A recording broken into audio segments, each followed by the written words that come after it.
Hi hello welcome to Surekha Ravi channel. నేను మీ సురేఖని. మనం ఇప్పుడు కుష్కా చూద్దాము. కుష్కాకు కావాల్సిన పదార్థాలు: ఎర్రగడ్డలు, పచ్చిమిరపకాయలు, టమాటాలు, అల్లం వెల్లుల్లి పేస్ట్, కారము, ధనియాల పొడి, గరం మసాలా, కొంచెం పసుపు, పుదీనా, కొత్తిమీర, ఒక కప్పు పెరుగు, నెయ్యి, ఓల్ గరం మసాలా మొత్తము. అందులో సోంపు కూడా వేసాను. సోంపు, మెంతో ఆకు కూడా వేసాను, బాగుంటుంది టేస్ట్.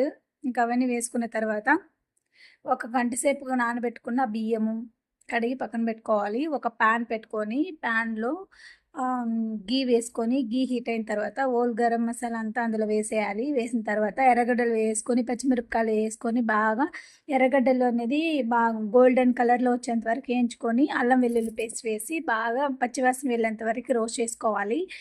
రోస్ట్ చేసుకున్న తర్వాత టమాటాలు వేసుకొని బాగా కలిపేసుకోవాలి. టమాటాలు వేసిన తర్వాత కొంచెం సాల్ట్ వేసుకొని కలుపుకోవాలి.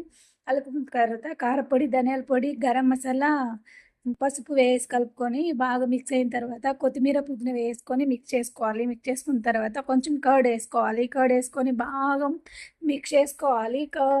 ఆ కర్డ్లో మనం నూనె అనేది పైకి తేలేంత వరకు బాగా ఉడకాలి. ఉడికిన తర్వాత ఇలా పైకి తేలిన తర్వాత మనం నానబెట్టుకున్న రైస్ని అందులో వేసుకొని, నేను ఒక కప్పు రైస్ తీసుకున్నాను. ఒక కప్పు రైస్కి 1½ కప్పు వాటర్ తీసుకున్నాను. ఇది నార్మల్ రైస్, బాస్మతి రైస్ కాదు. బాస్మతి రైస్ కంటే ఒక కప్పు వాటర్కి ఒక కప్పు బియ్యం సరిపోతుంది. అంతే, ఇలా కుక్ అయిపోతుంది. టేస్ట్ అయితే సూపర్గా ఉంటుంది. మీరు ట్రై చేయండి, ఎక్సలెంట్గా ఉంటుంది. ప్లీజ్ లైక్ చేసుకొని సబ్స్క్రైబ్ చేసుకోండి, కామెంట్